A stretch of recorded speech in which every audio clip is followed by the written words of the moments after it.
सभी साथियों को क्रांतिकारी जय भीम। अभी हाल ही में सब लोगों को मालूम पड़ चुका होगा कि यलगार परिषद दोबारा लिए जा रही है पुणे में।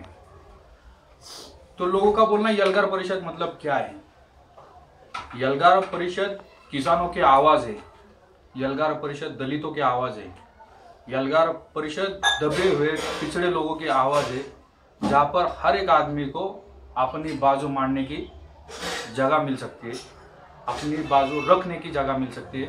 एक विचारपीठ है वो, इसलिए यलगार परिषद है। इस यलगार परिषद के बारे में आप जिस तरह के सोच रख रहे हैं कि यलगार परिषद के लोगों को अभी क्या फायदे हो सकते हैं, तो आज अभी देश में जिस तरह से किसानों के मुद्दे उठ रहे हैं, जिस तरह के से CNRC जैसे मुद्दे उठ रहे हैं, जिस तरह से कामगारों के मुद्दे उठ रहे हैं, तो ये मुद्दों को लेकर यलगार परिषद एक बुलंद आवाज बनकर आपके सामने काम कर रही है। यलगार परिषद एक ऐसा मकसद है जिस तरह से क्रांति सूर्य महात्मा ज्योतिबा फुले ने सत्य शोधक का निर्माण किया था, सत्य शोधक चळवळ जिस तरह से काम कर रही थी, इस देश में जो ब्राह्मणी व्यवस्था है, जो ब्राह्मणी मनुस्मृति के माध्यम से चलने वाली जो व्यवस्था है, उस व्यवस्था में जिस तरह से महिलाओं को अपने अधिकारों से, हर एक आदमी को अपने अधिकारों से पीछे ढकाला जाता था और उन्हें अलग तरीके से बर्ताव किया जाता था। उन्हें ना इंसानों की तरह जीने का अधिकार था, ना किसी तरह के कोई भी उनके पास जो मूलभूत अपने साधन रहते वो साधन उन्हें मिल सकते थे। इतना कठोर शासन इस पेशवाई काल में, इस ब्राह्मणवादी काल में चलता था। उस समय महात्मा फुले जी ने सत्य शोधक का निर्माण किया और इन बातों को लोगों तक रखा कि ये इंसानों की तरह बर्ताव ने ये इंसानों को अपने अलग पहचान बनाता है, तो उन्हें अपने जो व्यक्ति का अधिकार होता है वो मिलाने के लिए सत्य शोधक का निर्माण किया। उसी तरह उसके बाद में डॉक्टर बाबा साहब आम्बेडकर ने लोगों के लिए जो संविधान बनाया, उसमें संविधान में जो प्रियम्बल है, उद्देशिका है संविधान की, उसमें समता, स्वातंत्र्य, न्याय और बंधुता, ये महाकारुणिक भगवान बुद्ध उनके विचारों से लेकर बाबा साहब आम्बेडकर ने ये घटना के पहले पेज के ऊपर लिख कर रखा है और वही विचारधारा लेकर बाबा साहब ने आगे काम किया। उस समय पे बाबा साहब ने महिलाओं को विशेष अधिकार, जो पुरुष महिला जो बहुत बड़ा जो डिफरेंस था, जो जिस वजह से महिलाओं को एक अधिकार नहीं मिलता था, तो हिंदू कोड बिल के लिए बाबा साहब ने ऐसे कुछ कायदे बना के रख दिए थे कि महिलाओं को महिला अपने खुद के अधिकार क्या है और उनको एक समता मिल सके, इसलिए बाबा साहब उस कायदे के लेकर बहुत ही एग्रेसिव थे और बहुत ही उसके ऊपर काम करते थे। लोगों को जो ब्राह्मणी व्यवस्था उस समय भी काफी हद तक अपना काम कर रही थी कि महिला अलग रह सकते, शूद्रों में अति शूद्र करके महिलाओं को गणना की जाती थी, तो वो बाबा साहब को पसंद नहीं था। बाबा साहब उसके खिलाफ काम करते थे कि महिलाओं को एक अच्छा दर्जा, जो पुरुष है पुरुषों के बराबर दर्जा दिया जाना चाहिए, इसके लिए बाबा साहब काम करते थे। उसके बाद बाबा साहब के बाद में जब लोकशाही मानने वाले जो लोग हैं, घटना भारत देश में आने के बाद में लोकशाही मानने वाले जो लोग हैं, उनके आंकड़ेवारी एकदम से कम हो चुकी थी और इस देश में ब्राह्मणशाही नीतियों का बोलबाला होने लग रहा था और किसी को कोई भी, खाली घटना देश में है पर घटना संविधान देश में है पर संविधान का फायदा पूरी तरह से इस देश में किसी को नहीं मिलता था। इस आधार पर महाराष्ट्र में दलित पैंथर ने एक नाम के एक संगठन खड़ा हुआ और वो संगठन जो अमेरिका में ब्लैक पैंथर था, उस ब्लैक पैंथर को अपने सामने रखकर एक आवाज बनाकर खड़े होकर इस व्यवस्था के खिलाफ, ये ब्राह्मणी व्यवस्था, ये उत्तराखंड की व्यवस्था, उसके खिलाफ काम करना शुरू किया और उस संगठन को फोड़ने के लिए उस समय के जो ब्राह्मणीवादी जो RSS के लोग हैं अभी, उन्होंने काफी हद तक अपना काम किया और पूरा संगठन फोड़ दिया। लोगों को एक इकट्ठा होने से उन्हें बहकाया गया उनको पैसों की लालच दी गई, उनको सत्ते की लालच दी गई, उनको हर एक बात की जो लालसा निर्माण कर दी गई, उससे संगठन में काम करने वाले लोगों में गट ग्रुपिज्म पैदा हो चुका और पूरा संगठन खारिज होने लग गया और खत्म होने लग गया। उसके बाद में जो कुछ ठोस काम होना चाहिए था, जो बाबा साहब आम्बेडकर के मूवमेंट, महात्मा ज्योतिबा फुले की मूवमेंट में जो ठोस काम चलना चाहिए था, वो काम काफी हद तक हुआ नहीं। लोगों ने आवाज निकाली तो उनके ऊपर सरकार ने अपने हुकूमत की, अपने ताकत की फायदा उठाते हुए उनका आवाज बंद कर दिया, कुचल दिया गया। इसलिए आज तक किसी भी बात तक सरकार तक आवाज उठी नहीं।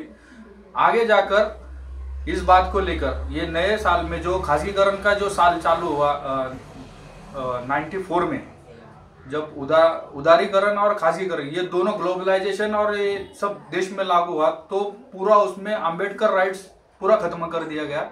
उन्हें मतलबी और अपने फायदों का सोच रखने के लिए मजबूर कर दिया।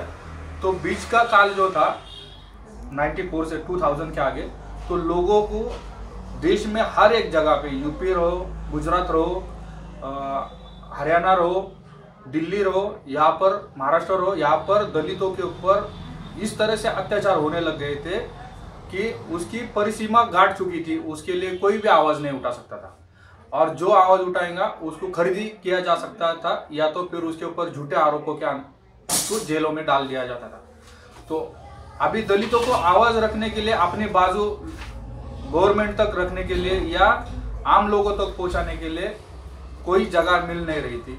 हर एक नेता जो अपने आप को दलितों का नेता, दलितों का मसीहा समझता था, उन सब नेताओं ने सत्ता के लालच में जो अपना जो रास्ता है, बाबा साहब आम्बेडकर, महात्मा ज्योतिबा फुले ने जो रास्ता बना दिया है, जो रास्ते पे चलना चाहिए, वो रास्ता छोड़कर अपना अलग ही रास्ता बनाकर वो काम कर रहे थे। तो इसलिए आगे हमने लगभग महाराष्ट्र में से और देश के अलग अलग कोनों में से 250 संगठन को संगठित किया, और वो 250 संगठन मिलकर उसमें लोकशाही को मानने वाले लोग हैं, उसमें संविधान को मानने वाले लोग हैं, उसमें पर्यावरण को मानने वाले लोग हैं, उसमें मानवता को मानने वाले लोग हैं, उसमें कामगारों के विचारों पर काम करने वाले संगठन है। हर एक क्षेत्र में अपना अपना काम करने वाले जो लोग हैं, जो इस 2014 में जिस तरह से ब्राह्मणवादी आरएसएस की जो सरकार है, वो आने के बाद में ये जो दलित हत्याएं, दलित अत्याचार, मॉब लिंचिंग, इस तरीके से बहुत सारे उसका जो प्रमाण था बहुत बढ़ चुका था। तो ये किधर तक भी लोगों तक आना जरूरी था, नहीं तो ये सब बातें आराम आराम से और बढ़ सकती थी। तो यलगार परिषद के माध्यम से इन सब का आवाज यलगार परिषद बन चुकी है, और उसी समय में भीमा कोरेगांव शौर्य दिन प्रेरणा अभियान हमने शुरू किया, ये 250 संगठन को लेकर। और भीमा कोरेगांव शौर्य को 200 साल पूरे होने वाले थे 2017 में, हमने 200 साल पूरे होने वाले थे 2018 में। तो 2017 में हमने सब संगठन को एक साथ मिलाकर अपने अपनी सोच, लोकशाही की सोच रहो, संविधान को मानने वाली सोच रहो, मानवता को मानने वाली सोच, वो सब को लेकर हमने वो संगठन खड़ा किया, वो अभियान खड़ा कर दिया और लोगों में जागरण का कार्यक्रम शुरू कर दिया। तो लोगों ने अच्छी तरह से रिस्पांस किया, लोगों ने अच्छी तरह से उसको माना, समझा, सोचा, और लोग उसमें शरीक हो चुके। और उस प्रोग्राम को, जो ब्राह्मणी व्यवस्था का जो गढ़ था, जो किला था, उसके वहां पर हमने वो आयोजन किया और वो पूरी तरह से कामयाब हो चुका।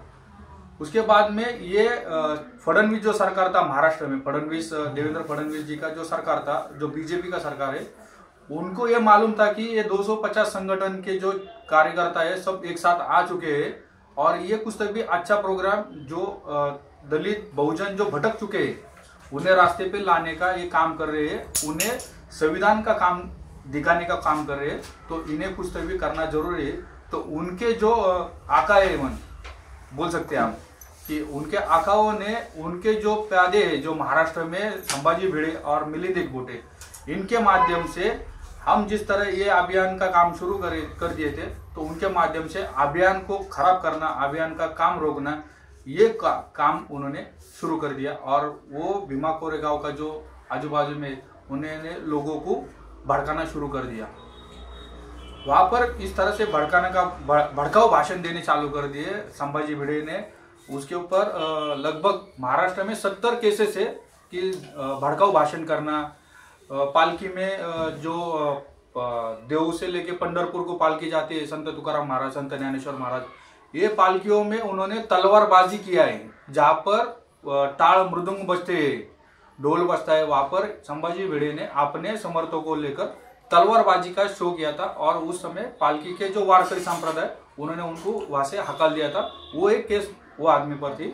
और मिलिंद एकबोटे, वो आमतौर से मुस्लिमों के ऊपर अटैक करने के, मुस्लिमों को मारने के, उनके साथ दंगा करने के केसेस में पहले से फंसा हुआ है। और उनकी एक्टिविटी इतनी बढ़ चुकी है कि पुणे में इन्होंने इस तरह के बहुत से कांड किए। तो उन लोगों को ये संघ के लोगों ने, ये भाजपा के ब्राह्मणवादी लोगों ने उन्हें यलगार परिषद को रोकने के लिए, भीमा कोरेगांव शौर्य दिन प्रेरणा अभियान को रोकने के लिए भीमा कोरेगांव इस जगह पर लोगों पर हल्ले करने के लिए लोग भेज दिए। वहां से यलगार परिषद 31 दिसंबर 2017 को यलगार परिषद हुई थी। यलगार परिषद होने के बाद में सब लोग परिषद में जो लोग वक्ता थे, जो स्पीकर्स थे, उन्होंने अपने अपनी बाजू संविधान के माध्यम से, आप यूट्यूब चैनल पर देख सकते हैं, जिग्नेश मेवानी जी रहे, उमर खालिद रहो, या फिर प्रकाश आंबेडकर रहो, या फिर और बहुत सारे जो नेता उस समय पे थे, तो उल्का महाजन हो, इन्होंने कामगारों के बारे में बात किया है। इन्होंने अन्न वस्त्र पानी निवारा इस बारे में बात की है। इन्होंने किसी भी तरह से बात ऐसी की नहीं कि वो आउट ऑफ संविधान है, जो संविधान को छोड़ के, जो लोकशाही को छोड़ के, इन्होंने खाली अपना जो अधिकार है, जो भारत में रहते तो हमारा जो अधिकार है, वही बात उन्होंने बताई। 8 दिनों के बाद में संभाजी भिड़े का जो समर्थक था, उन्होंने 8 दिन के बाद में पूरी सोची समझी साजिश बनाई। और 8 दिन के बाद में यलगार परिषद में जो लोगों ने गाने, सांस्कृतिक कार्यक्रम किया था, उनके खिलाफ उसमें लगभग 4 लोगों के नाम से कंप्लेंट दाखिल कर दी। 8 दिनों के बाद में ऐसा कौन सा उन्हें क्या बोल सकते साक्षात्कार हुआ कि जिसके वजह से उन्हें मालूम पड़ा कि यलगार परिषद की वजह से भीमा कोरेगांव में ये सब घटना घटी। ये पूरी सोची समझी साजिश भाजपा, आरएसएस और ब्राह्मणवादी नीतियों के लोगों ने की थी। और उसके परिणाम स्वरूप लोगों को जेलों में आज बंद कर दिया है। आज की तारीख में 3 साल हुए। 3 सालों में जिस तरीके से पिछले साल भी जो मुसीबतें देश में है, वही मुसीबतें आज भी जैसे कि वैसी है। उसमें हाथरस जैसा प्रकरण अभी अपने सामने है। हाथरस में एक बच्ची के ऊपर बलात्कार करके उसकी हत्या कर दी जाती है, रातों रात उसको जलाया जाता है। वो घटना होती। बुलंदशहर में घटना होती। दिल्ली में लोगों ने नागरिकत्व कायदे के खिलाफ शाहीन बाग जैसा कार्यक्रम किया, उनके ऊपर देशद्रोह के गुने दाखिल कर दिए। अपने हक के बारे में किसी भी तरह से बात रखी या भाष्य किया तो उसको देशद्रोही या फिर भयंकर ऐसे कठिन कायदे, जो यूएपीए जैसे कायदे, जिससे लोगों का आवाज बंद हो सकता है, जिससे लोगों को दबाया जा सकता है, ऐसे कायदों का लागू कर दिया जाता है। अभी किसानों के ऊपर इस तरह से आगे अभी हाथरस जैसे घटना है। अभी किसान पिछले 60 दिनों से दिल्ली बॉर्डर पर बैठे हैं, उन्हें खलिस्तानवादी क्या कहा जा रहा है।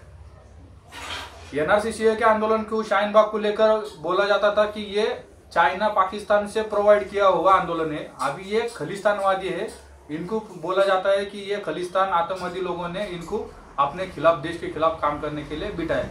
आप जब आपके लोग, आप जो ब्राह्मणवादी नीतियों के जो प्यादे होते हैं, उन्होंने किसी भी तरह के किसी की हत्या की तो उसे किसी तरह का लेबल नहीं लगाया जाता है। सिर्फ अपने संवैधानिक अधिकारों के लिए किसी ने अपनी बात रखी तो उसके ऊपर ऐसे भयानक से और गंभीर से कायदे लागू करके उसकी आवाज दबाई जाती है।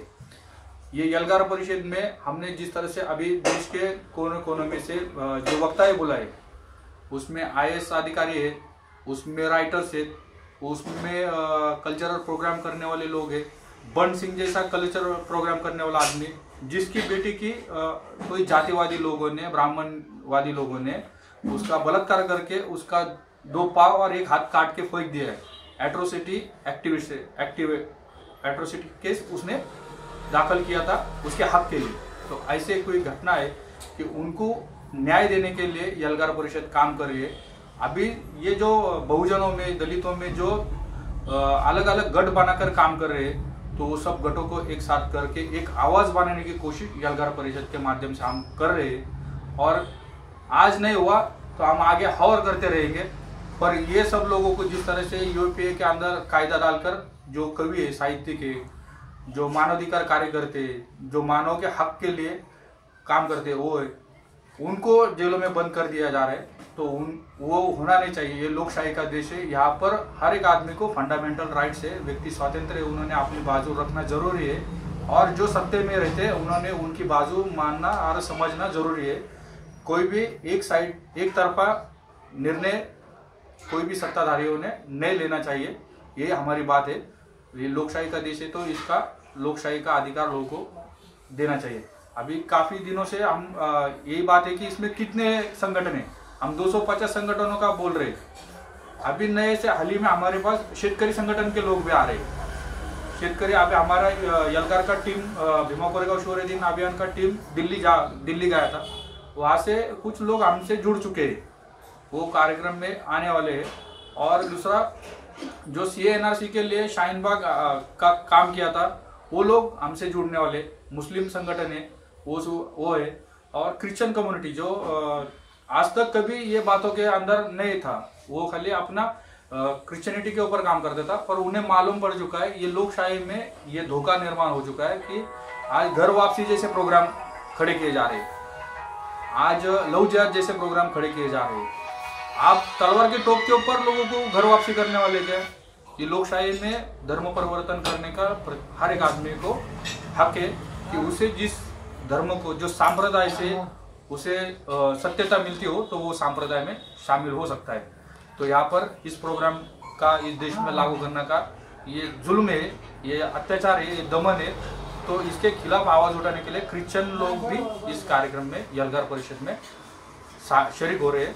और यलगार परिषद ये आम लोगों का आवाज बनकर खड़ी हो रही है। और इसमें किसी भी तरह का ग्रुप या गठ ये ऐसा रहने वाला नहीं है। ये आगे जाके इस देश में एक प्रेरणादायी काम करने वाला है। संवैधानिक अधिकारों के लिए ये एक अच्छा व्यासपीठ, विचारों का मंच मिलने वाला है लोगों के लिए, जहाँ पर लोग अपने विचार रख सकते हैं, अपनी बातें रख सकते हैं, अपने ऊपर होने वाले अन्य अत्याचारों को लोगों तक पहुंचा सकते हैं। ये खुला व्यासपीठ विचार मंच है, जहाँ पर हर एक आदमी को अपनी बात रखने का वक्त दिया जा सकता है।